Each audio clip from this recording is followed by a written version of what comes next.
आपण पाहत आहात महाराष्ट्र टुडे टीव्ही न्यूज 24/7 महाराष्ट्राचा विश्वास सत्याचा ध्यास। आज मंत्रालयात पद्म पुरस्कार शिफारस समितीची बैठक संपन्न झाली।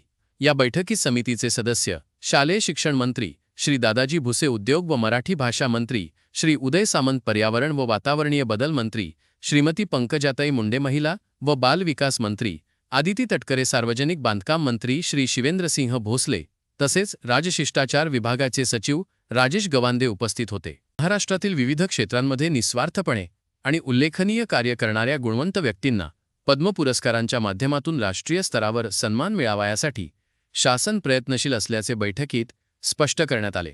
शिफारस करताना प्रसिद्धीपेक्षा समाजासाठी केलेले प्रत्यक्ष योगदान, कार्यातील सातत्य आणि प्रेरणादायी व्यक्तिमत्व यांना प्राधान्य देण्यावर भर देण्यात आला। पद्म पुरस्कारांचा दर्जा आणि प्रतिष्ठा कायम राखण्यासाठी खऱ्या अर्थाने उल्लेखनीय कार्य करणाऱ्या व्यक्तींचीच निवड व्हावी असे मत समिती सदस्यांनी व्यक्त केले।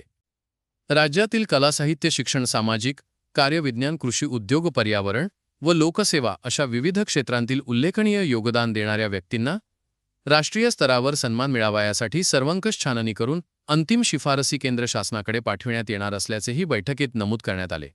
शिफारस प्रक्रिया पारदर्शक व गुणवत्ताधारित पद्धतीने राबविण्याबाबत समिती सदस्यांनी आपली भूमिका स्पष्ट केली। Maharashtra today TV news Dhule जिल्हा संपादक श्री प्रमोद भीमराव बोरसे यांचा रिपोर्ट।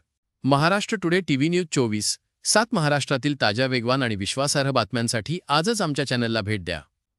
लाईक करा, शेअर करा, सबस्क्राईब करा आणि पाहत रहा महाराष्ट्र टुडे टीव्ही न्यूज 24/7 महाराष्ट्राचा विश्वास सत्याचा ध्यास।